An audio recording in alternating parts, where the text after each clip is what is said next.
अलग अलग टाइमलाइन में अलग अलग नामों से जाना जाता था।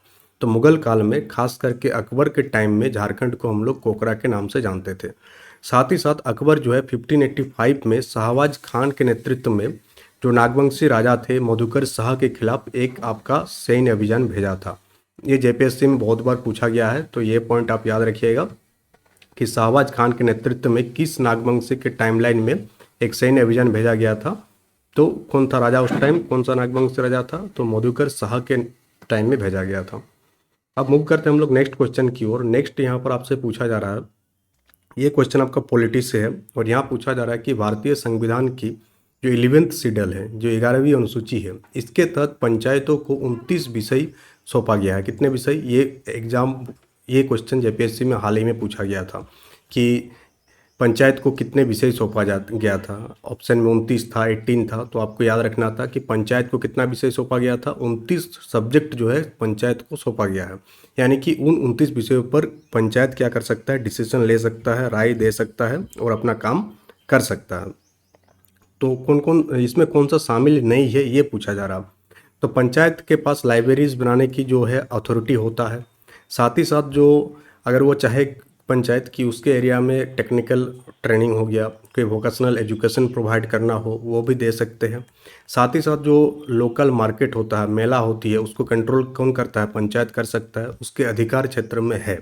बट हायर एजुकेशन जैसे कि आपका यानी कि 11th-12th के बाद जो हायर एजुकेशन होता है, बैचलर डिग्री का, मास्टर डिग्री का, ये पंचायत के अंडर में नहीं होता है। तो इसका आंसर क्या हो जाएगा, हायर एजुकेशन हो जाएगा, जो कि 29 विषयों में शामिल नहीं है।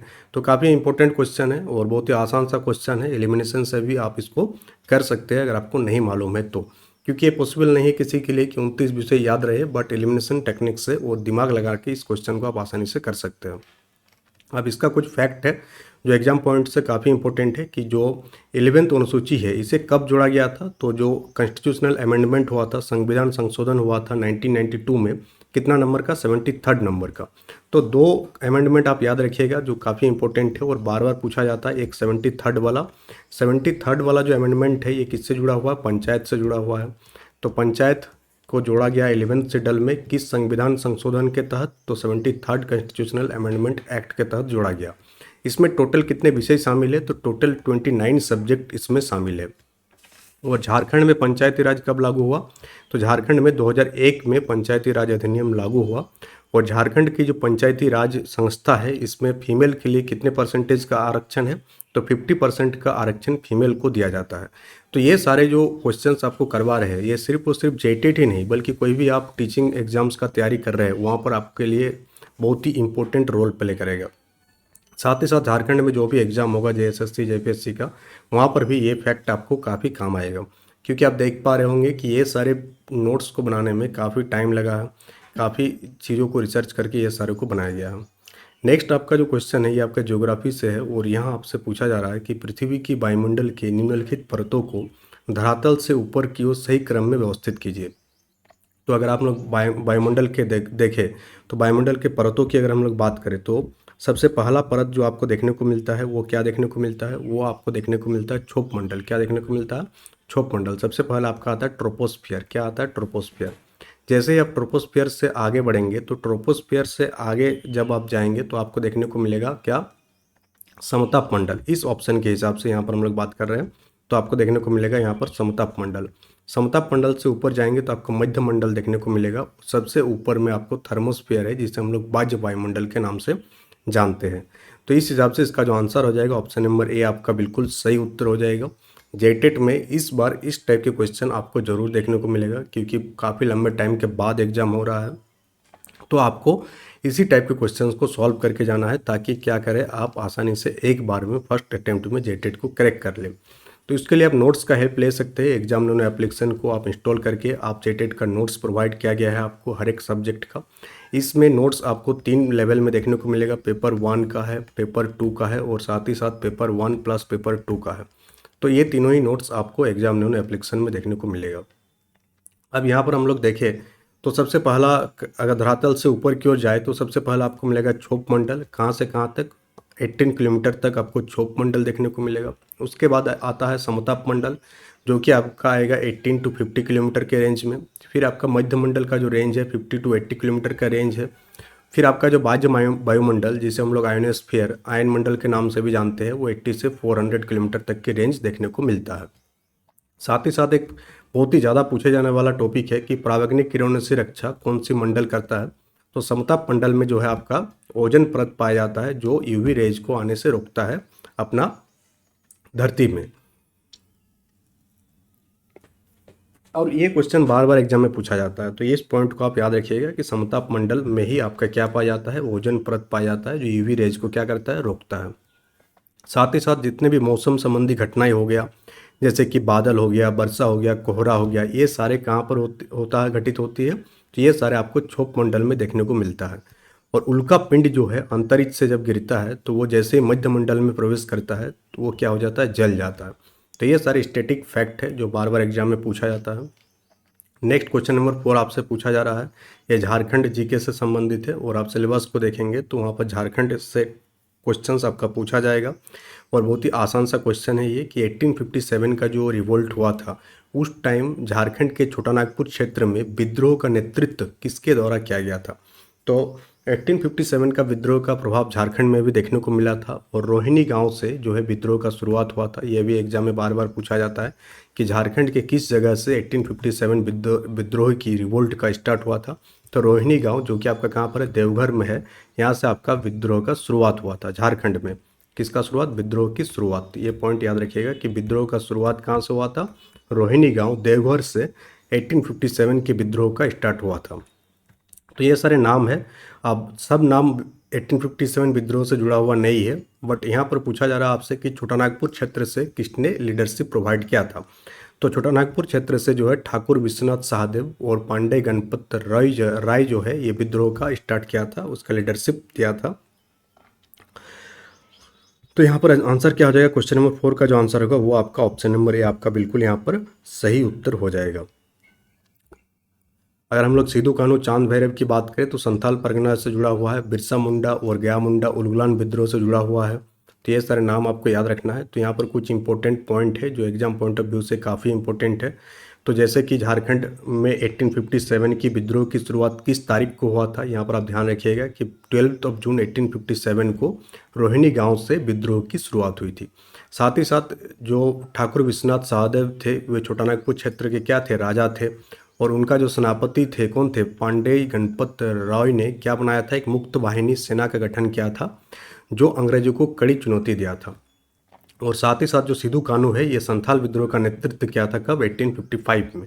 तो ये भी बार बार पूछा जाता है कि संथाल विद्रोह का नेतृत्व किसके द्वारा किया गया था, तो सिद्धू कान्हू के द्वारा किया गया था। टाइम याद रखिएगा 1855 में ये किया गया था। अगर आप रांची गए होंगे तो वहाँ पर आपको अलवा टक्का चौक देखने को मिलेगा। उससे जैसे आप आगे बढ़ेंगे तो आपको जिला स्कूल देखने को मिलेगा, और जिला स्कूल के मुख्य द्वार पर इनको जो है फांसी दे दिया गया था कदम के पेड़ से लटका कर। वो मोनूमेंट आपको देखने को मिलेगा जब भी आप रांची जाएंगे BSNL ऑफिस के बगल में, तो आप उसको देख लीजिएगा। तो फांसी कब दिया गया था, 16 अप्रैल 1858 को ठाकुर विश्वनाथ सहदेव को फांसी दे दिया गया था। मूव करते हैं नेक्स्ट क्वेश्चन, और नेक्स्ट क्वेश्चन आपका ज्योग्राफी से है, और ये क्वेश्चन नंबर 5 आपसे यहाँ पर पूछा जा रहा है कि शिवालिक सरणी के संदर्भ में, शिवालिक सरणी के संदर्भ में जो है आपका कौन सा कथन जो है असत्य है। यहाँ पर आप ध्यान दीजिएगा, ट्रू या फॉल्स में से कुछ भी पूछा जाता है, बट मैक्सिमम लोगों का आदत होता है सत्य का, बट यहाँ पर फॉल्स पूछा जा रहा है। तो पहला पॉइंट कि हिमालय की सबसे बाहरी और जो नवीनतम पर्वत श्रृंखला हम लोग किसे मानते हैं, शिवालिक श्रेणी को मानते हैं, जो कि आपका एक ट्रू स्टेटमेंट है। फिर पूछा जा रहा है कि इसकी जो एवरेज हाइट है वो 900 से लेकर के 1100 मीटर के बीच में है। ये भी क्या है, आपका एक ट्रू स्टेटमेंट है। साथ ही साथ जो लघु हिमालय और शिवालय के बीच जो घाटी पाया जाता है उसे हम लोग दून के नाम से जानते हैं। जैसे देहरादून हो गया, कोटली दून हो गया, ये सारे जो लोकेशन है ये शिवालिक सरणी और लघु हिमालय के बीच में पाया जाता है। ये भी आपका ट्रू स्टेटमेंट है। बट फोर्थ वाला ही आंसर हो जाएगा, तीनों हो गया। तो बोला जा रहा है कि शिवालिक सरणी जो है ग्रेनाइट और बेसाल्ट चट्टानों से निर्मित एक कठोर संरचना है, जो कि आपका गलत है। क्यों, क्योंकि शिवालिक सरणी जो है ये आपका बना हुआ है सेडिमेंट से। जैसा आप जाएंगे यहाँ पर तो आपको देखने को मिलेगा कि शिवालिक सरणी जो है किस चीज़ से बना हुआ है, आपका असंगठित अवसाद कंकड़ और जोरोड़ मिट्टी से बना है, जिसके कारण शिवालिक सरणी में भूस्खलन की घटनाएं बहुत अधिक देखने को मिलता है। और साथ ही जितना दून है, जैसे देहरादून हो गया, कोटली दून हो गया, पाटली दून हो गया, ये सारे आपको शिवालिक सरणी में देखने को मिलेगा। अब एक फैक्ट है जो झारखंड से रिलेटेड है कि झारखंड का सबसे ऊंचा पर्वतीय शिखर का नाम क्या है। तो आपको याद रखना है कि जो सम्मेद शिखर, जिसे हम लोग पारसनाथ के नाम से जानते हैं, ये झारखंड का सबसे ऊंचा पर्वतीय शिखर है। और ये किस पठार का हिस्सा है? तो ये छोटा नागपुर पठार का हिस्सा है। इसका अगर हम लोग हाइट की बात करें तो 1365 मीटर इसकी हाइट है, फीट में भी आपको याद रखना है। और पारसनाथ पहाड़ी जो है जैन धर्म के 23वें तीर्थंकर भगवान पारसनाथ से संबंधित है। अब हम लोग आगे देखेंगे यहाँ पर, और आगे यहाँ पर पूछा जा रहा है यहाँ पर question number, now let's move to the next question. और नेक्स्ट क्वेश्चन यहाँ पर क्वेश्चन नंबर 6 आपसे, यहाँ पर ये क्वेश्चन आपका पॉलिटिकल साइंस का है। और यहाँ पर आपसे पूछा जा रहा है कि जो डीपीएसपी है, जिसे हम लोग राज्य के नीति निर्देशक तत्व के अंतर्गत जो यूनिफॉर्म सिविल कोड का जो कॉन्सेप्ट है, समान नागरिक संहिता, इसका प्रावधान जो है संविधान के किस आर्टिकल में या किस अनुच्छेद में देखने को मिलता है। यानी सिंपली पूछा जा रहा है कि डीपीएसपी के अंडर जो यूनिफॉर्म सिविल कोड यूसीसी है, ये आपको किस आर्टिकल में देखने को मिलता है। तो ये आपको आर्टिकल 44 में देखने को मिलता है, जहाँ पर हम लोग किसकी बात करते हैं? यूनिफॉर्म सिविल कोड की बात करते हैं। और ये यूनिफॉर्म सिविल कोड जो है डीपीएसपी के अंडर में आता है। अब कोई भी सब्जेक्ट जो डीपीएसपी के अंडर में आता है, इसे हम लोग कोर्ट में लागू नहीं कर सकते हैं। ये राज्य का अपना मामला है, चाहे राज्य का अगर मन होगा तो वो उसे लागू कर सकता है, राज्य का मन होगा कि उसे लागू नहीं करना है अपने स्टेट में तो लागू नहीं कर सकता। बाकी अगर हम लोग बात करें करंट की फैक्ट का, तो भारत का पहला स्टेट जो यूसीसी लागू किया है, वो उसका नाम क्या है? आपका उत्तराखंड। क्या हो जाएगा आपका? उत्तराखंड जो है भारत का पहला राज्य है जो यूनिफॉर्म सिविल कोड जो है लागू किया है, उत्तराखंड राज्य में।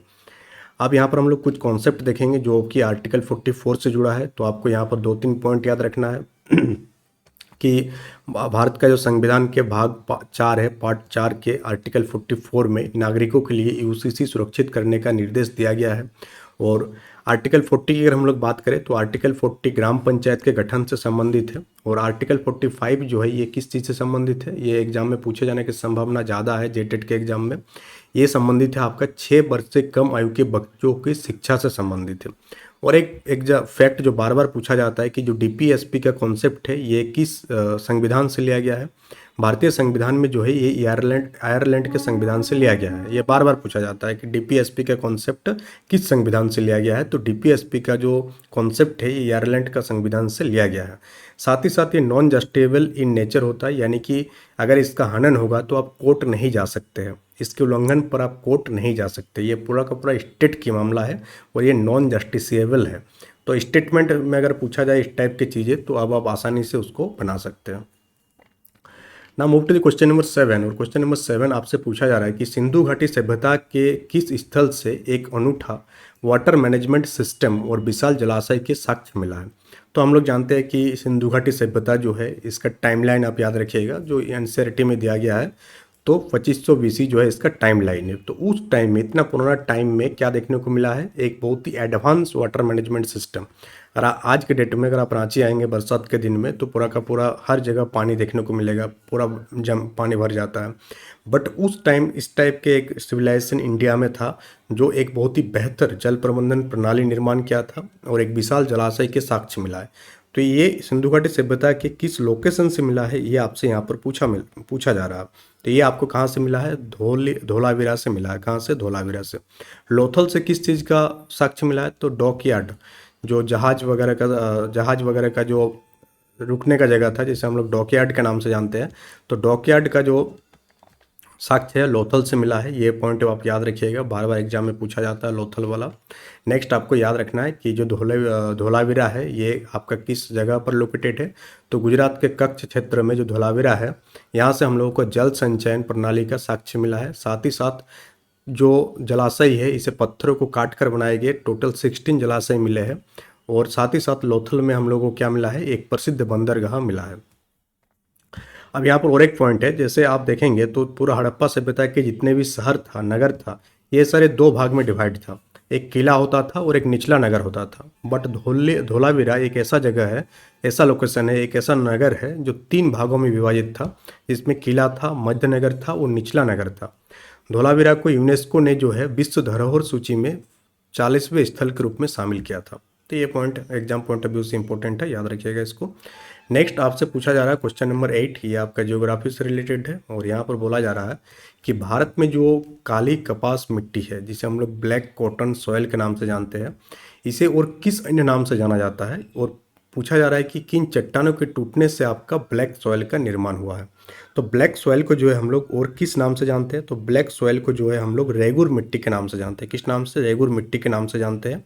और ये कपास के खेती के लिए काफ़ी बेनिफिशियल होता है। और रेगुर मिट्टी का जो निर्माण है, या जो हम लोग बात करें कि काली मिट्टी का जो निर्माण है, इसे किस चट्टानों के टूटने से हुआ है, तो बेसाल्ट लावा चट्टानों के टूटने से हुआ है।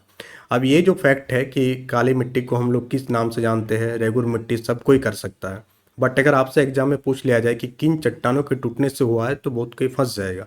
तो यहाँ से आपको पता चल रहा है कि जो एग्जाम नैनो की तरफ से जो नोट्स प्रोवाइड कराया जाता है, वो जो क्वेश्चन आपको करवाया जाता है, ये टॉप नॉच क्वालिटी का करवाया जाता है, जो आपको एग्जाम में फंसने के चांसेस सबसे ज़्यादा हो जाती है। तो आपको याद रहेगा कि बेसाल्ट लावा चट्टान से किसका निर्माण होता है? काली मिट्टी का निर्माण होता है, जिसे हम लोग रेगुर मिट्टी के नाम से जानते हैं। और ये किसकी खेती के लिए काफ़ी बेनिफिशियल होता है? तो कपास की खेती के लिए, कॉटन की खेती के लिए काफ़ी इंपॉर्टेंट रोल प्ले करता है। अब यहाँ पर कुछ इंपॉर्टेंट फैक्ट है, पूछा जा सकता है आपसे कि झारखंड में काली मिट्टी कहाँ पर पाई जाती है। तो झारखंड में जो है राजमहल ट्रैप, जो साहिबगंज वाला एरिया हो गया, ये सब जगह पर काली मिट्टी आपको देखने को मिलेगा। जहाँ पर किस चीज़ की खेती किया जाता है? कपास और चने की खेती किया जाता है। साथ ही साथ झारखंड का जो अधिकांश भूभाग है, जब यानी लगभग 90% भूभाग किस मिट्टी से बना हुआ है? तो लाल मिट्टी से बना हुआ है। अगर आपसे पूछ लिया जाए कि झारखंड में किस मिट्टी की प्रचुरता है, तो प्रचुरता में क्या हो जाएगा? लाल मिट्टी हो जाएगा। और जिसका निर्माण किस काल में हुआ था? तो आर्केन काल की ग्रेनाइट और निस चट्टानों से हुआ है। एक क्वेश्चन जेपीएससी में हाल ही में पूछा गया था कि झारखंड के जो चट्टाने हैं, ये किस काल के बना हुआ है, सबसे पुरानी चट्टान? तो आप याद रखना है कि आर्कियन काल की चट्टान सबसे पुरानी चट्टान है, जो कि आपका बना हुआ था। झारखंड जीके के नोट्स में ये प्रोवाइड किया गया था आपको, वहाँ पर भी लिखा हुआ था, और जेपीएससी में ये पूछा जा चुका है। तो फैक्ट आपको वैसा तैयार करना है, नोट्स आपको वैसा तैयार करना है जो एग्जाम पॉइंट ऑफ व्यू से इंपॉर्टेंट हो। नेक्स्ट आपका क्वेश्चन नंबर 9 यहाँ पर आपसे पूछा जा रहा है कि भारतीय संसद के दोनों सदन, जो दोनों सदन होता है, उसका अगर ज्वाइंट सिटिंग बुलाया जाता है, तो उसके लिए कौन सा कथन सही है, पूछा जा रहा है। तो ज्वाइंट सिटिंग बुलाने के लिए क्या क्या रूल्स एंड रेगुलेशन होता है, ये पॉइंट आपको याद रखना है।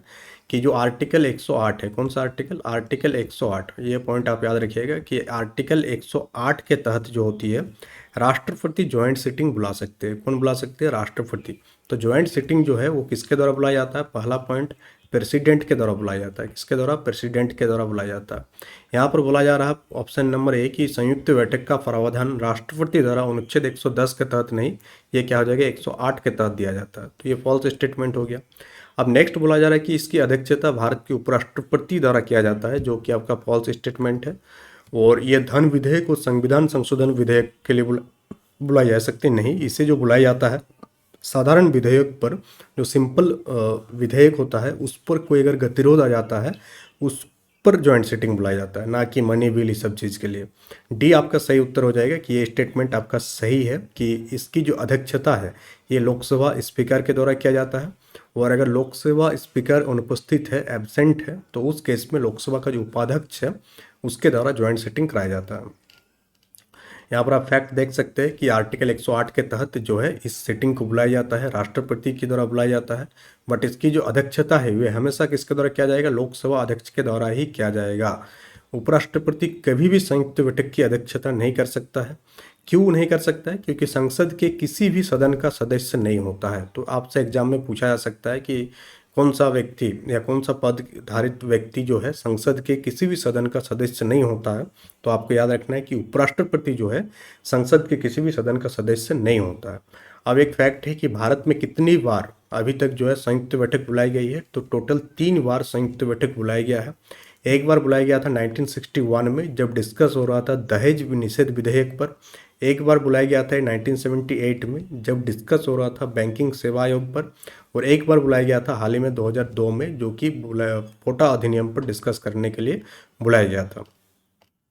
Let's move to the question number 10। और क्वेश्चन नंबर 10 पूछा जा रहा है कि मौर्य काल में सीता भूमि से प्राप्त आय को क्या कहा जाता था। यह सीता शब्द मुख्य रूप से किसे निर्दिष्ट करता था।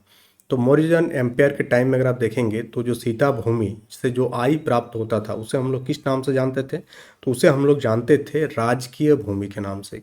राजकीय भूमि यानी जो स्टेट का अपना भूमि होता था उससे जो आय जनरेट होता था उसे हम लोग कहते थे सीता भूमि। क्या कहते थे? सीता भूमि। तो आपको याद रहेगा कि सीता भूमि किस काल से जुड़ा हुआ है, तो मौर्यन एम्पायर के टाइम से जुड़ा हुआ है। और इसे हम लोग किस चीज़ के लिए, किस के लिए इस टर्म का यूज करते थे, तो इस शब्द का यूज होता था जो भी राजकीय भूमि होता था और उससे जो इनकम जनरेट होती थी उस चीज़ के लिए हम लोग सीता शब्द का इस्तेमाल हम लोग करते थे। यहाँ पर आपको कुछ फैक्ट देखने को मिल जाएगा। और जो इसका अधिकारी होता था उसे हम लोग किस नाम से जानते थे? सीताध्यक्ष के नाम से जानते थे। ये क्या करता था? सीताध्यक्ष क्या करता था? जो राजकीय भूमि है उससे संबंधित चीज़ों की देखरेख करता था। अब इस भूमि से जो भी आय प्राप्त होता था ये सीधा राजस्व जो है, इसका रेवेन्यू जो है सीधे राजकोष में जाता था। अब कुछ फैक्ट है जो एग्जाम पॉइंट ऑफ व्यू से काफ़ी इंपॉर्टेंट है। जो कौटिल्य है जिसने किस चीज़ का रचना किया था? आपका अर्थशास्त्र। कौटिल्य को हम लोग चाणक्य के नाम से भी जानते हैं और कौटिल्य के द्वारा ही अर्थशास्त्र नामक किताब लिखा गया है। और उसमें जो है झारखंड क्षेत्र को किस नाम से जाना गया?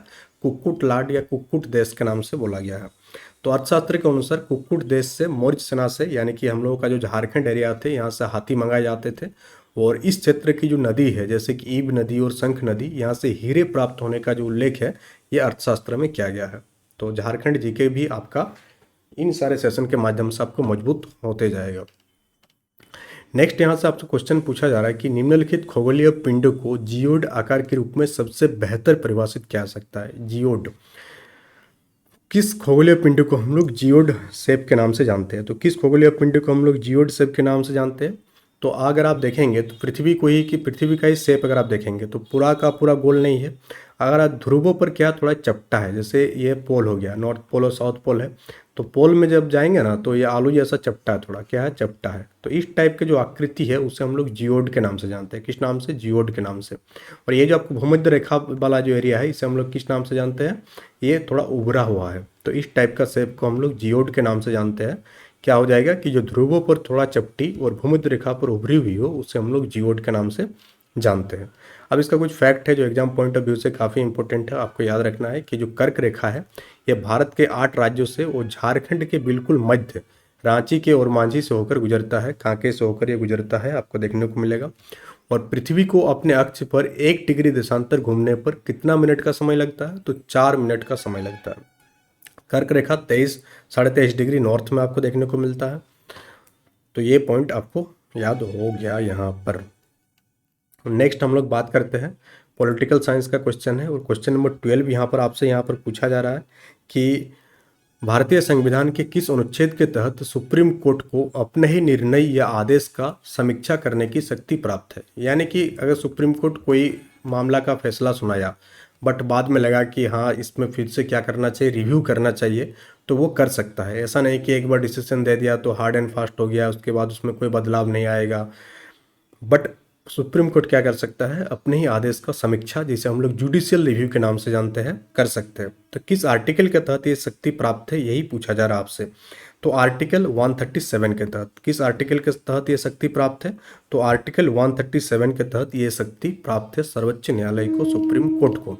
अब कुछ फैक्ट है जो एग्जाम पॉइंट ऑफ व्यू से इंपॉर्टेंट है, बार बार पूछा जाता है। तो पहला हो गया कि आर्टिकल 137 जो होता है ये क्या करता है? सर्वोच्च न्यायालय को संसद द्वारा बनाए किसी भी कानून या संघ के पिछले फैसले की समीक्षा करने का अधिकार देता है। अब कोई कानून बनाया मान लेते हैं संसद द्वारा, जैसे हाल ही में बनाया था आपका बीजेपी गवर्नमेंट के टाइम में जो किसान बिल वगैरह वाला, जिसे सुप्रीम कोर्ट ने रद्द कर दिया था। तो संसद अगर कोई कानून बनाएगा तो उससे उसका जुडिशियल रिव्यू कौन कर सकता है? सुप्रीम कोर्ट कर सकता है। उसी टाइप से सुप्रीम कोर्ट कोई कानून बनाएगा उसका जुडिशियल रिव्यू भी सुप्रीम कोर्ट कर सकता है। और आर्टिकल 143 किस चीज़ के बारे में बात करता है? तो राष्ट्रपति सर्वोच्च न्यायालय से कानूनी मामलों पर सलाह मांग सकता है। यानी राष्ट्रपति को अगर कोई एडवाइस लेना है, कानूनी एडवाइस लेना है, तो वो किससे ले सकता है? सर्वोच्च न्यायालय से ले सकता है। अब झारखंड का जो उच्च न्यायालय है ये 21वां उच्च न्यायालय है, जिसकी स्थापना 15 नवंबर 2004 रांची में किया गया था। और भारतीय न्यायपालिका किस प्रकार का स्ट्रक्चर है? एकीकृत स्ट्रक्चर है, जिसे हम लोग इंटीग्रेटेड स्ट्रक्चर के नाम से जानते हैं, जिसके शीर्ष पर आपका सुप्रीम कोर्ट होता है। तो यहाँ से आप स्ट्रक्चर आपको समझा दे रहे हैं जो कोर्ट का सिस्टम है इंडिया में। तो यहाँ पर आप देखेंगे तो सबसे नीचे जो है निचली अदालत आपको जिला डिस्ट्रिक्ट कोर्ट आपको देखने को मिलेगा। क्या देखने को मिलेगा? District court. हर एक डिस्ट्रिक्ट में आपको एक जिला न्यायालय देखने को मिलेगा। उसके ऊपर में जाएंगे तो आपको हाई कोर्ट देखने को मिलेगा, यानी कि हर एक राज्य में एक हाई कोर्ट देखने को मिलेगा। और सिर्फ सुप्रीम लेवल पर, शीर्ष स्तर पर कौन है? आपका सुप्रीम कोर्ट है, जो सारे देश, जिसका जो जुरिडिक्शन है पूरा का पूरा ऑल ओवर इंडिया होता है। हाई कोर्ट का जो जुरिडिक्शन होता है ऑल ओवर स्टेट होता है। डिस्ट्रिक्ट का जो जुरिडिक्शन होता है वो सिर्फ अपना ही जिले में होता है। अब मान लेते हैं डिस्ट्रिक्ट में कोई फैसला सुनाया गया है, बट उस फैसले से व्यक्ति खुश नहीं है, तो कहाँ जा सकते हैं? वो हाई कोर्ट जा सकते हैं। अब हाई कोर्ट से कोई फैसला सुनाया गया, व्यक्ति खुश नहीं है, तो कहाँ जा सकते हैं? सुप्रीम कोर्ट जा सकते हैं। और सुप्रीम कोर्ट से भी अगर खुश नहीं है तो फिर कोई रास्ता नहीं है, सुप्रीम कोर्ट का डिसीजन फाइनल होता है। अब यहाँ पर हम लोग नेक्स्ट क्वेश्चन की ओर आगे बढ़ेंगे, और नेक्स्ट क्वेश्चन यहाँ पर पूछा जा रहा है, क्वेश्चन नंबर 13, ये आपका है इतिहास से। पूछा जा रहा है कि दिल्ली सल्तनत के किस शासक ने जो है सिजदा एक प्रथा था, जिसमें क्या किया जाता था? घुटने पर बैठकर सिर झुकाया जाता था राजा के सामने। और पाबोस, जिसमें सुल्तान के पैरों को चूमा जाता है। और ये सारी ईरानी परंपरा था, और किस शासक ने इसको स्टार्ट किया था, ये आपसे पूछा जा रहा है। तो ये सारे प्रथा जो है स्टार्ट किया गया था बलबन के द्वारा। किसके द्वारा यह किया था? बलबन। तो गयासुद्दीन बलबन जो है ये सारे प्रथा जो है शुरू किया था। अब गयासुद्दीन बलबन से कुछ इंपॉर्टेंट फैक्ट है आपको याद रखना है, कि जो दैवीय सिद्धांत है, इसने क्या कहा था कि जो राजा होती है इसको भगवान से क्या होती है? प्राप्त होती है कुछ स्पेशल शक्ति, जो क्या कर सकते हैं? राज कर सकते हैं लोगों पर। और उसी के हिसाब से ये सिजदा और पावस की शुरुआत किया था। और साथ ही साथ ये भी एग्जाम में पूछा जाता है कि नवरोज जो है, जो कि एक फारसी त्यौहार है, ये किसने मनाना शुरू किया था? तो बलबन के टाइम में ही स्टार्ट हुआ था, बलबन ने ही इसको शुरुआत करवाया था। और साथ ही साथ जो लौह एवं रक्त की नीति, ये भी अपनाई गई थी गयासुद्दीन बलबन के द्वारा। अब बलबन ने जो है क्या किया था? जो तुर्कन ए चहलगामी है, जिसको स्टार्ट किया था किसने? इल्तुतमिश ने स्टार्ट किया था। 40 तुर्क सरदार होते थे इसमें, जो काफ़ी पावरफुल हो गया था बाद में, और ये डिसाइड करने लगा था कि कौन जो है पूरा का पूरा सम्राट बनेगा। तो इसे बलबन जैसे ही सम्राट बना, इसको नष्ट कर दिया। जबकि इंटरेस्टिंग फैक्ट ये है कि ये बलबन भी खुद इसी चहलगामी का क्या था? एक मेंबर था, एक तुर्क था, 40 तुर्कों में से एक शामिल था। और इनको पता था कि जैसे हम किए वैसा कोई और कर सकता है, तो इस पूरा का पूरा सिस्टम को ही इसने हटा दिया। और साथ ही साथ इल्तुतमिश को दिल्ली सल्तनत का वास्तविक संस्थापक माना जाता है। और राजधानी को यह लाहौर से कहाँ ट्रांसफ़र किया था? दिल्ली ट्रांसफ़र कर दिया था। नेक्स्ट क्वेश्चन नंबर 14 यहाँ पर आपसे पूछा जा रहा है कि जो भूमध्य सागरीय जलवायु है, जिसे हम लोग मेडिटेरियन क्लाइमेट, प्रदेशों में ग्रीष्मकाल और शीतकाल की क्या विशेषता है? तो अगर आप मेडिटेरियन क्लाइमेट में जाएंगे तो वहाँ पर ग्रीष्मकाल यानी कि समर सीजन हो गया, और विंटर सीजन है, यहाँ पर आपको कुछ अंतर देखने को मिलेगा। तो जो ग्रीष्मकाल होता है वो बहुत ही ड्राई होता है, शुष्क होता है। और अधिकांश वर्षा जो होती है वो किस काल में होती है? शीतकाल में होता है। जैसे अपना भारत में जो वर्षा होती है वो आपको ज़्यादातर वर्षा काल में देखने को मिलेगा, समर सीजन के बाद। बट शीतकाल में बहुत ही कम वर्षा देखने को मिलता है इंडिया में। बट मेडिटेरियन क्लाइमेट में क्या होता है कि वहाँ शीतकाल में ज़्यादा वर्षा देखने को मिलेगा। तो जो इसका आंसर हो जाएगा, क्या हो जाएगा कि ग्रीष्मकाल शुष्क होता है, और जो वर्षा होती है वो शीतकाल में देखने को मिलता है। अब यहाँ पर कुछ फैक्ट है कि भूमध्य सागरीय जलवायु की ये एक अनूठी विशेषता है। यहाँ सर्दियों में जो है आपको कौन सा पवन देखने को मिलता है? पछुआ पवन के कारण वर्षा होती है, जिसे हम लोग वेस्टर्ली के नाम से जानते हैं। गर्मियाँ आपका सूखी देखने को मिलता है। और ये जो एरिया है ये खट्टे रसीले फलों के लिए प्रसिद्ध है। साथ ही साथ भूमध्य सागरीय क्षेत्र को क्या कहा जाता है? विश्व का फलोद्यान कहा जाता है। तो ऑर्किड्स ऑफ द वर्ल्ड कौन हो जाएगा? भूमध्य सागरीय क्षेत्र हो जाएगा। और भारत में जो सर्दी में जो वर्षा होती है ये किसके कारण होती है? आपका पश्चिमी विक्षोभ का मूल स्रोत जो है भूमध्य सागर ही है। उसी के जो पश्चिमी विक्षोभ है उसी से भारत में भी आपको देखने को मिलता है विंटर सीजन में क्या वर्षा देखने को मिलता है। क्वेश्चन नंबर 15 यहाँ पर आपसे पूछा जा रहा है कि जो भारत का चीफ इलेक्शन कमिश्नर है, यानी भारत का जो मुख्य चुनाव आयुक्त है, और अन्य चुनाव आयुक्त की नियुक्ति और उनके कार्यकाल के संबंध में कौन सा कथन सत्य है? तो हम लोग जानते हैं कि भारत का जो इलेक्शन कमीशन है, निर्वाचन आयोग है, उसका एक मुख्य चुनाव आयुक्त होता है, और साथ ही साथ उसके हेल्प करने के लिए कुछ चुनाव आयुक्तों की नियुक्ति किया जाता है। तो अब इसके बारे में कौन सा स्टेटमेंट सही है ये आपसे पूछा जा रहा है। तो पहला पॉइंट आप याद रखिएगा कि जो निर्वाचन आयोग है, जिसे हम लोग इलेक्शन कमीशन के नाम से जानते हैं, ये किस आर्टिकल में दिया गया है? तो आर्टिकल आपका 324 में आपका निर्वाचन आयोग इलेक्शन कमीशन से संबंधित प्रावधान देखने को मिलता है। और चीफ इलेक्शन कमीशन और साथ ही साथ उसका जो अन्य चुनाव आयुक्त होता है, उनका जो कार्यकाल होता है 6 वर्ष का होता है। ये 65 वर्ष का आयु तक जो भी है पहले होता है। यही जो है आपका सही स्टेटमेंट हो जाएगा 15 का, ऑप्शन नंबर सी। अब इम्पोर्टेंट फैक्ट है कि आर्टिकल 324 के तहत जो है निर्वाचन आयोग का प्रावधान है, जिसमें चुनाव आयुक्त, जो मुख्य चुनाव आयुक्त होता है, उसका जो टाइमलाइन होता है 6 वर्ष का होता है या 65 वर्ष की आयु तक। अगर 6 वर्ष से पहले ही 65 वर्ष का आयु पूरा हो जाता है तो उनको पद से इस्तीफा देना पड़ेगा। और इन्हें पद से हटाने की जो प्रक्रिया है वो सेम है जैसा कि सर्वोच्च न्यायालय को न्यायाधीश से पद हटाने की होती है। अब भारत का जो पहले मुख्य चुनाव आयुक्त कौन थे? सुकुमार सेन थे। और 61st जो कॉन्स्टिट्यूशनल अमेंडमेंट एक्ट आया था 1989 में, उसके तहत जो वोट देने की आयु है 21 वर्ष से घटाकर कितना कर दिया गया है? 18 ईयर्स कर दिया गया। और एग्जाम में यह फैक्ट भी बार बार रिपीटेडली पूछा जाता है कि किस संविधान संशोधन के तहत जो है मतदान की आयु को 21 वर्ष से घटा करके 18 ईयर्स कर दिया गया? तो 61st। और ये कब हुआ था? 1989 में हुआ था। इलेक्शन कमीशन किस आर्टिकल में है? आर्टिकल 324 में है। जो इलेक्शन कमिश्नर होता है उसका जो कार्यकाल होता है, टर्म होता है, 6 वर्ष का होता है या 65 वर्ष की आयु तक होती है। नेक्स्ट आपका इतिहास से पूछा जा रहा है कि दक्षिण भारत के किस राजवंश ने नौसैनिक शक्ति का विकास किया और बंगाल के खाड़ी को चोल झील में बदल दिया था? तो यहाँ पर दक्षिण भारत के किस राजवंश ने नौसेना शक्ति का विकास किया? तो नवल पावर का जो डेवलपमेंट है वो किस शासक के द्वारा किया गया था, यही पूछा जा रहा है। तो नवल पावर का जो डेवलप किया गया था वो चोल राजवंश के द्वारा किया गया था। कहाँ के, किसके द्वारा किया गया था? चोल राजवंश के द्वारा किया गया था। और यहाँ पर कुछ फैक्ट है जो आपको याद रखना है कि जो चोल प्रशासन की जो स्पेशल विशेषता थी वो थी स्थानीय स्वशासन, खुद का जो है रूल, जैसे कि आज के पंचायत वाला सिस्टम है। और जिसका विवरण हम लोगों को कौन सा शिलालेख से मिलता है? तो उत्तर मैरूर शिलालेख से प्राप्त होता है। साथ ही साथ जो तंजौर का प्रसिद्ध बृहदेश्वर मंदिर है, इसका निर्माण चोल राजा राजराज प्रथम द्वारा किया गया था। नेक्स्ट आपका क्वेश्चन नंबर 17 पूछा जा रहा है कि अठकामा मरुस्थल के संबंध में कौन सा कथन सही है? तो अठकामा मरुस्थल, पहला पॉइंट आपको याद रखना है कि किस जगह पर ये लोकेटेड है। तो ये अठकामा मरुस्थल जो है ये आपको दक्षिण अमेरिका में स्थित है। कहाँ स्थित है? तो दक्षिण अमेरिका। अगर इतना भी पता है तो आप बाकी चीज़ें को छाट सकते हैं कि दक्षिण अमेरिका के एंडीज पर्वत के पश्चिम में स्थित विश्व का सबसे शुष्क मरुस्थल है। पूछा जा सकता है कि वर्ल्ड का सबसे ड्राई जो है मरुस्थल है वो कौन सा है? तो वो हो जाएगा आपका अठकामा डिजर्ट हो जाएगा, जो कहाँ लोकेटेड है? दक्षिण अमेरिका के एंडीज पर्वत के पश्चिम में लोकेटेड है ये। और यहाँ से कुछ इंपॉर्टेंट फैक्ट यहाँ पर आप देख पा रहे हैं कि अटकामा मरुस्थल जो है चिली और पेरू में विस्तृत है। दक्षिण अमेरिका का पार्ट है ये। तो पेरू की जो ठंडी जलधारा है जिसे हम लोग हम्बोल्ट धारा के नाम से जानते हैं, और ये भी एग्जाम में पूछा जाता है कि हम्बोल्ट धारा जो है कहाँ पर देखने को मिलता है? तो पेरू में देखने को मिलता है। हम्बोल्ट धारा के कारण ही यहाँ पर वर्षा जो होती है ना के बराबर होती है, जिसके कारण ये पृथ्वी की सबसे शुष्क स्थान बन गया है। और अपना जो मंगोलिया और चीन की सीमा पर कौन सा मरुस्थल स्थित है? गोबी मरुस्थल है, जो कि एक ठंडा मरुस्थल है। तो यहाँ पर शुष्क मरुस्थल हो गया आपका दक्षिण अमेरिका वाला, और जो गोबी मरुस्थल है ये आपका ठंडा मरुस्थल है। तो 2 पॉइंट याद आ जाएगा, अठकामा शुष्क मरुस्थल और गोबी मरुस्थल कौन सा हो जाएगा? आपका ठंडा मरुस्थल के रूप में जाना जाता है। Now let's move to the question number 18। और क्वेश्चन नंबर 18 यहाँ पर आपसे पूछा जा रहा है कि भारत के संविधान के किस संशोधन द्वारा प्रियम्बल में जो है समाजवादी, पंथ निरपेक्ष और अखंडता शब्द को जोड़ा गया?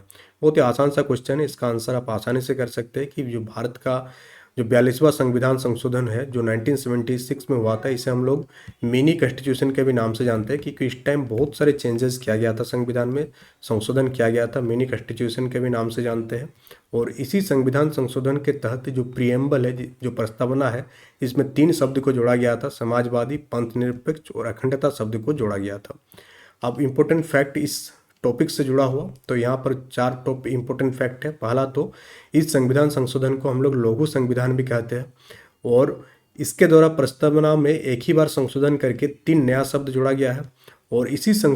और ये जो संशोधन था इसी में मौलिक कर्तव्यों को भी शामिल किया गया था। तो ये भी फैक्ट बार बार एग्जाम में पूछा जाता है कि मौलिक कर्तव्य जो है, फंडामेंटल ड्यूटीज को किस संविधान संशोधन के तहत जोड़ा गया था?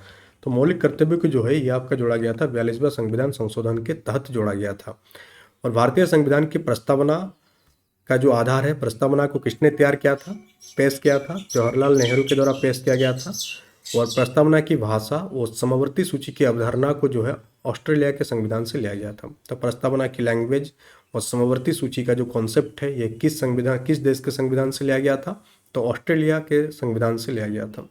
सेशन अच्छा लग रहा तो सेशन को लाइक और शेयर जरूर कीजिएगा, इससे मोटिवेशन बना रहता है डेली बेसिस पर इस टाइप के कंटेंट लाने के लिए। क्वेश्चन नंबर 19 यहाँ पर आपसे पूछा जा रहा है कि जो प्रसिद्ध कोल विद्रोह है कब हुआ था? ये टाइमलाइन याद रखना है कि 1831 से लेकर के 32 के बीच झारखंड में क्या हुआ था? कोल विद्रोह अंग्रेजों के खिलाफ हुआ था। झारखंड के किस क्षेत्र में हुआ था ये पूछा जा रहा है, और इसके प्रमुख नेता कौन थे पूछा जा रहा है। तो कोल विद्रोह जो कि हुआ था आपका 1831 से लेकर के 32 के बीच में, इसके नेता कौन थे? तो इसके नेता जो थे ये आपके थे बुद्धू भगत और गंगा नारायण, इनके नेता थे। और ये किस एरिया में हुआ था? छोटा नागपुर एरिया में ये देखने को मिला था कोल विद्रोह। तो 19 का जो आंसर हो जाएगा वो क्या हो जाएगा आपका? ऑप्शन नंबर बी हो जाएगा यहाँ पर 19 का आंसर। अब हम लोग क्वेश्चन नंबर 20 की ओर मूव करेंगे और इससे कुछ जरा फैक्ट वाला देख लेते हैं। इसका फैक्ट क्या है कि कोल विद्रोह के दमन के बाद 1834 में क्या बनाया गया था? साउथ वेस्ट फ्रंटियर एजेंसी का गठन किया गया था। कोल विद्रोह जो है झारखंड का पहला सुसंगठित और एक व्यापक जनजातीय विद्रोह था। और ये विद्रोह जो है जमींदारों और दिक्कुओं, जो बाहरी लोग आकर के झारखंड के लोगों को परेशान कर रहा था, आदिवासियों की भूमि को छीना जा रहा था, इसके विरोध में हुआ था। और बुद्धू भगत जो है सिली के रहने वाले थे और इसने वीरतापूर्वक इसका लीडरशिप प्रोवाइड किया था। तो आपको नाम याद रखना है कि जो कोल विद्रोह है ये बुद्धू भगत के नेतृत्व में हुआ था। नेक्स्ट आपका महासागरीय धाराओं के संदर्भ में कौन सा कथन सही है? तो यहाँ पर बहुत सारे धाराओं के बारे में बताया गया है और इनमें से कौन सा कथन सही है ये आपसे पूछा जा रहा है। तो आपको याद रखना है कि जहाँ पर गर्म और ठंडी जलधाराएं मिलती है वहाँ पर जो है बेस्ट फिशिंग ग्राउंड बनता है। और ये एनसीईआरटी का फैक्ट है कि सबसे ज़्यादा मछली कहाँ पर मिलता है? तो विश्व का सबसे ज़्यादा फिशिंग यानी सबसे ज़्यादा मछली कहाँ मिलेगा? जहाँ पर गर्म और ठंडी जलधाराएं आपस में मिलती है। तो यहाँ पर ये याद रखना, पॉइंट याद रख लीजिएगा इसको। तो यहाँ पर आप देख पा रहेंगे जैसे गर्म जलधारा, जैसे कि आपका गल्फ स्ट्रीम जो कि आपका एक गर्म जलधारा है, और जैसे कि लेब्राडोर ये एक ठंडी जलधारा है। और ये जो है आपका जब मिलती है तो वहाँ पर एक सूक्ष्म जीव अपने आप पैदा हो जाता है और बढ़ता है, जिसको हम लोग कहते हैं प्लवक। और ये प्लवक जो है मछलियों का मुख्य भोजन है और इसी के कारण यहाँ पर जो है सबसे बढ़िया फिशिंग ग्राउंड बनता है। लेब्राडोर जो है एक ठंडी जलधारा है और गल्फ स्ट्रीम जो है गर्म जलधारा है। इस धाराओं के जिस जगह पर मिलेगा उस जगह पर घना कोहरा छा जाता है। तो काफ़ी इंटरेस्टिंग नेचुरल फिनोमेना है ये एक। 21 पूछा जा रहा है कि संसद के किसी सदस्यों की डिस्क्वालिफिकेशन के संबंध में दल बदल विरोधी कानून के तहत अंतिम निर्णय लेने का अधिकार किसे है? जैसे कोई पार्टी के नेता अगर दल बदल करता है और चाहता है कि उसकी सदस्यता क्या हो जाए, रद्द हो जाए, तो इसको लेकर के जो अंतिम निर्णय है ये कौन दे सकते हैं ये आपसे पूछा जा रहा है। हाल ही में आप देखें कि आपका नेता दल बदल करके बीजेपी में आ गया, तो अंतिम निर्णय लेने का अधिकार कि वो क्वालिफाइड है कि डिस्क्वालिफाइड हो गया, ये निर्णय जो है ये क्या इसके पास है? संबंधित सदन के अध्यक्ष या सभापति के पास ये अधिकार है कि सदस्यता रहेगी या सदस्यता जाएगी। तो अब फैक्ट इससे जुड़ा हुआ देख लेंगे। तो 52वां संविधान संशोधन कब हुआ था? 1985 में हुआ था। उसी के तहत एक 10वीं अनुसूची जोड़ी गई जो कि आपका दल बदल से संबंधित है। और बार बार एग्जाम में पूछा जाता है कि दल बदल किस अनुसूची से संबंधित है या 10वां अनुसूची किस चीज़ से जुड़ा हुआ है? तो दल बदल से जुड़ा हुआ था। दल बदल जो है आपका इससे जुड़ा हुआ अधिनियम आया था, एक संविधान संशोधन आया था। कितना नंबर का था? 52वां था। कब आया था? 1985 में आया था। और इसके तहत जो है किसी सदस्य की डिस्क्वालिफिकेशन का जो फैसला है ये लोकसभा के लोकसभा अध्यक्ष और राज्यसभा में ये सभापति द्वारा किया जाता है। नेक्स्ट यहाँ पर पूछा जा रहा है कि बौद्ध धर्म के त्रिरत्न में कौन सा शामिल नहीं है? बहुत ही आसान सा क्वेश्चन और पूछे जाने की संभावना सबसे ज़्यादा है ये। तो बौद्ध धर्म के त्रिरत्न में जो है आपका क्या क्या शामिल है? बुद्ध शामिल है, धम्म शामिल है, संघ शामिल है, बट त्रिरत्न में जो है आपका अहिंसा जो है ये शामिल नहीं है। तो आप यहाँ पर देखेंगे त्रिरत्न जो है, पहला है आपका बुद्ध। बुद्ध का मतलब क्या होता है? ज्ञान, नॉलेज होता है। धम्म का मतलब क्या होती है? शिक्षा होती है। और संघ क्या होती है? शिक्षाऊ भिक्षुओं का जो समुदाय है उसे हम लोग संघ के नाम से जानते हैं। जबकि अहिंसा जो है बौद्ध धर्म का एक प्रमुख सिद्धांत है, लेकिन ये त्रिरत्न की हिस्सा नहीं है। अब इसी फैक्ट को आपको झारखंड से जोड़ना है कि जो झारखंड की चतरा जिले है वहाँ पर इटखोरी में बौद्ध, जैन और सनातन धर्म का एक संगम स्थल के रूप में माना जाता है, क्योंकि बहुत सारे पुराने अवशेष मिला है तीनों ही धर्म से जुड़ा हुआ चीज़ें। अब जो फोर्थ बौद्धिस्ट काउंसिल हुआ था ये किसके टाइम में हुआ था? तो कुषाण राजा कनिष्क के काल में ये कश्मीर के कुंडल वन में ये आयोजित हुआ था। नेक्स्ट हम लोग मूव करेंगे क्वेश्चन नंबर 23, और क्वेश्चन नंबर 23 में आपसे यहाँ पर पूछा जा रहा है ज्योग्राफी से कि निम्नलिखित युग्मों में नदी और उसका सहायक नदी है उस पर आपको विचार करना है। तो दामोदर नदी का सहायक नदी बोला जा रहा है कि बराकर नदी है। फिर बोला जा रहा है कि जो स्वर्णरेखा है इसका जो सहायक नदी है ये कांची और राड़ो नदी है। सोन नदी का उत्तरी कोयल नदी। तो आपको बता दें ये तीनों ही नदी आपका सही है, सुमेलित है। दामोदर नदी का जो सहायक नदी है वो बराकर नदी है, स्वर्णरेखा नदी का कांची और राडो नदी है, सोन नदी का जो सहायक नदी है वो उत्तरी कोयल नदी है, और ये तीनों ही स्टेटमेंट जो है आपका करेक्ट है। तो यहाँ पर आपको कुछ फैक्ट जुड़ा हुआ है। पहला पॉइंट आपको याद रखना है कि दामोदर नदी की जो सबसे बड़ी सहायक नदी है वो क्या है?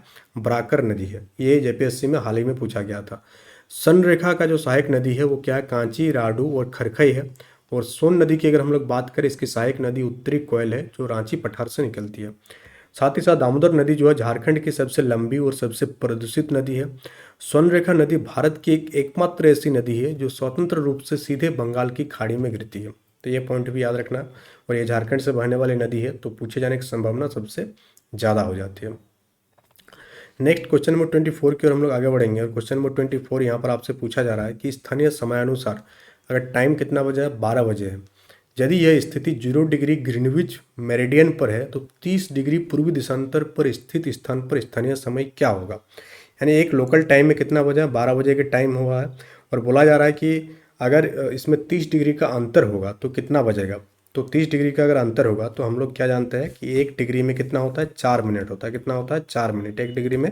इससे पहले डिस्कस किए कि 1 डिग्री में पृथ्वी 1 डिग्री घूमने में पृथ्वी को 4 मिनट का टाइम लगता है। अब यही स्थिति 0 डिग्री पर बोला जा रहा है, तो 30 डिग्री पूर्वी देशांतर पर कितना टाइम होगा? तो 30 डिग्री, तो इसको हम लोग किससे मल्टीप्लाई कर देंगे? 30 से मल्टीप्लाई कर देंगे तो कितना हो गया? 120 मिनट हो गया। यानी 0 डिग्री पर कितना बज रहा है? 12 बज रहा है। तो 30 डिग्री पर 12 बज रहा है, ये पर कितना बज रहा है? 12 बज रहा है। तो 30 डिग्री पर किस जगह पर? 30 डिग्री पर कितना बच जाएगा? उसमें 120 मिनट आप ऐड कर दीजिए। तो 120 मिनट मतलब 2 घंटा और ऐड हो जाएगा। तो 12 बजे के बाद 2 घंटे ऐड करेंगे तो कितना आ जाएगा आपका? 14 आ जाएगा, यानी कि 2 बजेगा। कितना बजेगा? दोपहर के 2 बज जाएगा। तो ऑप्शन नंबर बी यहाँ पर बिल्कुल आपका सही उत्तर हो जाएगा। तो अब इस टाइप का कॉन्सेप्चुअल क्वेश्चन भी आपसे पूछ दिया जाए तो आप आसानी से उसका आंसर कर सकते हैं। तो यहाँ पर फैक्ट आपको लिख दिया गया है कि 1 डिग्री देशांतर पार करने के लिए 4 मिनट का अंतर आता है, तो उससे अभी अभी सॉल्व कर दिया आपका। और भारत का जो मानक समय है, इंडियन स्टैंडर्ड टाइम है, ये 82 डिग्री पूर्वी देशांतर से लिया गया है, जो कि ग्रीनविच टाइम से कितना मिनट आगे है? 5 घंटा 30 मिनट आगे है। ये बार बार एग्जाम में पूछा जाता है कि जो इंडियन स्टैंडर्ड टाइम है ये जीएमटी से कितना आगे है? तो जीएमटी से ये 5.5 घंटा आगे है। कितना? 5.5 घंटा ये आगे है जीएमटी से। बार बार ये पूछा जाता है आपसे। नेक्स्ट हो गया आपसे कि 1916 की जो लखनऊ पैक्ट हुआ था, लखनऊ समझौता हुआ था, उसकी 2 सबसे महत्वपूर्ण ऐतिहासिक घटनाएं कौन से थी? तो लखनऊ समझौता में क्या क्या चीज़ हुआ था यही आपसे यहाँ पर पूछा जा रहा था। तो लखनऊ समझौता में ही जो है कांग्रेस का जो नरम दल है और गरम दल है इसका पुनर्मिलन हो गया था, और साथ ही साथ कांग्रेस और मुस्लिम लीग के बीच समझौता भी हो गया था। तो 25 का जो आंसर हो जाएगा वो आपका ऑप्शन नंबर बी हो जाएगा। अब यहाँ से कुछ फैक्ट है। ये 1916 का जो लखनऊ अधिवेशन हुआ था इसकी अध्यक्षता अंबिका चरण मजूमदार ने किया था, और बाल गंगाधर तिलक और एनी बेसेंट के प्रयास से नरम दल और गरम दल फिर से एकजुट हो गया था। अब लखनऊ अधिवेशन में बिहार के राजकुमार शुक्ल ने महात्मा गांधी से मिल करके उन्हें चंपारण के किसानों की बदहाली के बारे में बताया था, और उन्हीं के बात पर राजकुमार शुक्ल के बात पर ही महात्मा गांधी कहाँ आए थे? बिहार आए थे, जहाँ से अपना सत्याग्रह का प्रयोग स्टार्ट कर दिए थे उन्होंने। 26 यहाँ पर पूछा जा रहा है कि भारतीय संविधान के किस अनुच्छेद के तहत पार्लियामेंट्री प्रिविलेजेस यानी संसदीय विशेषाधिकार का उल्लेख किया गया है जो सांसदों को व्यक्तिगत और सामूहिक रूप से प्राप्त है? तो हम लोग जानते हैं कि जो सांसद होते हैं उसको कुछ पर्सनल और कुछ सामूहिक अधिकार प्राप्त है, जिसे हम लोग संसदीय विशेषाधिकार के नाम से जानते हैं, जो नॉर्मल पीपल को नहीं प्राप्त होता है। ये किस आर्टिकल के तहत है ये आपसे पूछा जा रहा है। तो किस आर्टिकल के तहत ये विशेषाधिकार प्राप्त है? तो ये आपका आर्टिकल 105 के तहत ये विशेषाधिकार सांसदों को प्राप्त है। अब ये आर्टिकल 105 में क्या है? तो इसमें बताया गया है कि आर्टिकल 105 जो है संसद के दोनों सदनों, सदस्यों और समितियों की शक्तियों और विशेषाधिकारों को परिभाषित करता है। इसके तहत संसद में कही गई किसी भी बात पर दिए गए वोट के लिए किसी भी सदस्य पर कोर्ट केस नहीं चलाया जा सकता। यानी कोई सांसद है वो संसद में जाकर कोई भी स्टेटमेंट देता है तो उस पर आप कोर्ट केस नहीं कर सकते। बट उसी बात को अगर वो विवादास्पद बात है मान लेते हैं, अगर वो बाहर आकर कहते हैं, संसद के बाहर आकर बोलते हैं, तो उस पर कोर्ट केस किया जा सकता है। इसलिए बहुत सारे सांसद जब कुछ ऐसे अनर्गल बात करते हैं कोर्ट केस से बचने के लिए, कहाँ पर, संसद में। अब यहाँ पर इम्पोर्टेंट फैक्ट है कि झारखंड विधानसभा में कुल निर्वाचित सीटों की संख्या कितना है, 18 है। और भारतीय संसद में कितना है, कुल 20 सदस्य जाते हैं, जिसमें 14 लोकसभा से जाते हैं और 6 आपका राज्यसभा के लिए। नेक्स्ट क्वेश्चन नंबर 27 आपसे पूछा जा रहा है कि सदा उष्णकटिबंधीय सदाबहार वन यानी कि जो ट्रॉपिकल एवरग्रीन फॉरेस्ट है, इसके संबंध में कौन सा कथन असत्य है। स्टेटमेंट वाले क्वेश्चन में इस चीज़ को ध्यान रखिएगा कि ट्रू पूछा गया कि फॉल्स पूछा गया, तो आपको आसानी होगा क्वेश्चन को करने में। बहुत बार जाना हुआ क्वेश्चन भी आप छोड़ कर आ जाएंगे। तो पहला चीज़, उष्णकटिबंधीय सदाबहार वन। सदाबहार वन किसे कहते हैं, जो हमेशा हरा भरा रहता है। तो हरा भरा कब रहेगा, जब बारिश होगा, और जब बारिश 200 सेंटीमीटर से अधिक होगा, वार्षिक वर्षा, तो उस क्षेत्र में आपको किस टाइप के फॉरेस्ट देखने को मिलेगा, एवरग्रीन फॉरेस्ट आपको देखने को मिलेगा। इन वनों के पेड़ किसी एक निश्चित समय में अपने पत्तियां नहीं गिराते हैं। कोई एक फिक्स टाइम नहीं होता है कि गर्मी में पत्ता गिरा देंगे, नहीं तो सदाबहार कैसे होंगे वो। साथ ही साथ जैसे रोजवुड हो गया, महोगनी हो गया, आबनूस हो गया, यहाँ पर पाया जाने वाला प्रमुख व्यावसायिक वृक्ष है, ये ट्रू है। और भारत की ये वन मुख्य रूप से थार मरुस्थल और अरावली पहाड़ियों के आसपास पाए जाते हैं, जो कि आपका गलत स्टेटमेंट है। तो 27 का आंसर क्या हो जाएगा, ऑप्शन नंबर डी हो जाएगा। अब यहाँ पर आपको कुछ फैक्ट याद रखना है कि जो थार मरुस्थल होता है उसमें किस टाइप के पेड़ पौधे पाए जाता है, तो जो हम लोग जेरोफाइट्स के नाम से जानते हैं, कंटीले झाड़ियाँ पाई जाती है थार मरुस्थल में। जबकि जो उष्णकटिबंधीय सदाबहार वन जो है भारत में मुख्य रूप से कहाँ कहाँ पाई जाती है, तो जो पश्चिमी घाट हो गया, पूर्वोत्तर भारत की जो पहाड़ी हो गया, और अंडमान निकोबार का द्वीप समूह है, वहाँ पर आपको सदाबहार वन देखने को मिलेगा। अब यहाँ से आपका झारखंड से कनेक्ट करना है इस चीज़ को कि झारखंड में मुख्य रूप से किस प्रकार के वन पाए जाते हैं। तो झारखंड में मुख्य रूप से उष्णकटिबंधीय शुष्क और आर्द्र पर्णपाती वन पाए जाते हैं, और जेपीएससी में हाल ही में बैकलॉग में ये पूछा गया था। झारखंड का राजकीय वृक्ष क्या है, तो साल सखुआ जो है झारखंड राज्य का राजकीय वृक्ष है। नेक्स्ट टोटल 30 क्वेश्चन डिस्कस करेंगे, तो 28 में हम लोग पहुंच चुके हैं और 2 क्वेश्चन है। उससे पहले अगर आप जेटेट एग्जाम की तैयारी कर रहे हैं तो उसके लिए आप जेटेट नोट्स का हेल्प ले सकते हैं, जहां पर आपको पेपर 1, पेपर 2 और पेपर 3 का नोट्स आपको देखने को मिलेगा। पेपर 1 का जो नोट्स का ऑफर प्राइस है आपका 299 है आपका। पेपर 2 का जो आपको प्राइस देखने को मिलेगा 399 देखने को मिलेगा, और पेपर 3 का जो देखने को मिलेगा 419 आपको देखने को मिलेगा। बहुत ही मिनिमल प्राइस में आपको प्रोवाइड कराया जा रहा है, जिसमें आपको नोट्स और टेस्ट सीरीज दोनों ही देखने को मिलेगा। नेक्स्ट पूछा जा रहा है कि दिल्ली सल्तनत के किस वंश ने सबसे कम समय तक शासन किया। तो दिल्ली सल्तनत की जब हम लोग बात करते हैं तो इसमें बहुत सारे सल्तनत मिला करके शासन किया। तो टोटल कितना वंश था इसमें, टोटल 5 वंशों ने दिल्ली सल्तनत पर शासन किया। कितने, 5 वंश ने। अब उनमें से पूछा जा रहा है कि सबसे कम किस वंश ने शासन किया है, तो सबसे कम जो है खिलजी वंश ने शासन किया था। इसका जो टाइमलाइन स्टार्ट हुआ था 1290 से लेकर के 1320 तक ही ये सब वंश चला। लगभग 30 साल तक ये वंश का टाइमलाइन रहा। अब यहाँ पर हम लोग बात करते हैं स्टैटिक फैक्ट की। तो यहाँ पर आप देख पा रहे होंगे कि खिलजी वंश जो है 5 वंश ने शासन किया, और तुगलक वंश सबसे लंबे टाइम तक लगभग 94 ईयर्स तक शासन किया था। दिल्ली सल्तनत का अगर हम लोग कालक्रम देखें, ये काफ़ी इंपॉर्टेंट है, बार बार एग्जाम में पूछा जाता है। तो सबसे पहले गुलाम वंश हो जाएगा, उसके बाद कौन सा वंश आया, खिलजी वंश, उसके बाद तुगलक वंश, उसके बाद सैयद वंश, और उसके बाद लोधी वंश आया। तो खिलजी वंश के जो सुल्तान थे अलाउद्दीन खिलजी ने सेना को नकद वेतन देने की स्टार्ट किया था। तो पूछा था बार बार एग्जाम में कि किस राजा ने जो है सेनाओं को नकद यानी डायरेक्ट कैश देने की प्रथा स्टार्ट किया था। उससे पहले ज़मीन वगैरह दिया जाता था, तो ये स्टार्ट किया था अलाउद्दीन खिलजी के द्वारा। नेक्स्ट पूछा जा रहा है कि जो NHRC है, राष्ट्रीय मानवाधिकार आयोग है, नेशनल ह्यूमन राइट कमीशन, इसके अध्यक्ष और सदस्यों की नियुक्ति करने वाले उच्च स्तरीय समिति का अध्यक्ष कौन होता है। तो इसका जो भी अध्यक्ष हो गया और सदस्यों की नियुक्ति किया जाएगा, इसका नियुक्ति किसके द्वारा किया जाता है, यही पूछा जा रहा है सिंपली। तो इसका नियुक्ति जो है ये एक हाई स्टीयरिंग कमेटी के द्वारा किया जाता है, जिसका अध्यक्ष कौन होते हैं, प्रधानमंत्री इसका अध्यक्ष होता है। अब यहाँ से कुछ फैक्ट है जो एग्जाम पॉइंट ऑफ व्यू से इंपॉर्टेंट है कि मानवाधिकार संरक्षण अधिनियम कब पारित हुआ, 1993 में पारित हुआ। वह 10 दिसंबर को हम लोग किस डे के रूप में मनाते हैं, तो इंटरनेशनल ह्यूमन राइट डे के रूप में मनाते हैं। नेक्स्ट यहाँ पर 30 लास्ट क्वेश्चन आज का सेशन का, और ये पूछा जा रहा है कि जो DVC है, जिसे हम लोग कहते हैं दामोदर घाटी परियोजना, इसके संबंध में कौन सा कथन सत्य, ये पूछा जा रहा है। पहला स्टेटमेंट है, यह भारत की पहली बहुउद्देशीय नदी घाटी परियोजना है, जिसकी स्थापना कब हुई थी, 1948 में हुई थी, जो कि आपका ट्रू स्टेटमेंट है। और साथ ही साथ ये संयुक्त राज्य अमेरिका की जो टेनेसी घाटी प्राधिकरण है उसी के मॉडल पर ही आधारित है। तो यहाँ पर हम कह सकते हैं कि ऑप्शन नंबर सी सही उत्तर हो जाएगा कि दोनों ही आपका सही स्टेटमेंट है। तो यहाँ पर आप देख पाएंगे कि 7 जुलाई 1948 को एक अधिनियम पारित कर डीवीसी की स्थापना किया गया, जिसका मेन एम था बाढ़ का नियंत्रण, सिंचाई और जल विद्युत का उत्पादन, हाइड्रो इलेक्ट्रिक पावर प्लांट का जनरेशन। और ये दो राज्य की संयुक्त परियोजना है। कौन सा? अपना झारखंड और पश्चिम बंगाल का जॉइंट प्रोजेक्ट है ये। अगर इसका हेडक्वार्टर की बात करें, कोलकाता इसका हेडक्वार्टर है। अगर हम लोग बात करें कि इस परियोजना के तहत तिलिया हो गया, माइथन हो गया और बाल पहाड़ी पर बांध बनाया गया है, जो कि बराकर नदी पर बनाया गया है। और बहुत बार पूछा जाता है कि बांध किस नदी पर बनाया गया है, तो बराकर नदी पर बनाया गया है। तो आज का सेशन यहीं तक। आप सेशन कैसा लगा कमेंट बॉक्स में कमेंट करके बताइएगा। चैनल में नए हैं तो चैनल को सब्सक्राइब कर लीजिएगा। साथ ही साथ आप टेलीग्राम चैनल को ज्वाइन कर लीजिएगा। टेलीग्राम चैनल में भी पीडीएफ वगैरह आपको शेयर किया जाता है। आप एप्लीकेशन को डाउनलोड कर सकते हैं नोट्स के लिए और क्लासेस के लिए और टेस्ट सीरीज के लिए। और टेलीग्राम ग्रुप भी है, दो चीज़ें, टेलीग्राम चैनल भी है जहाँ पर आपको इन्फॉर्मेशन शेयर किया जाता है, और ग्रुप भी है जहाँ पर आप खुद डिस्कस कर सकते हैं। तो इन सारी चीज़ों को आप ऐड हो सकते हैं व्हाट्सएप इंस्टाग्राम में, ताकि आप कनेक्टेड रहे, हर चीज़ के बारे में जानकारी रहे। तो चलिए मिलते हैं नेक्स्ट सेशन में। Thank you for attending the session.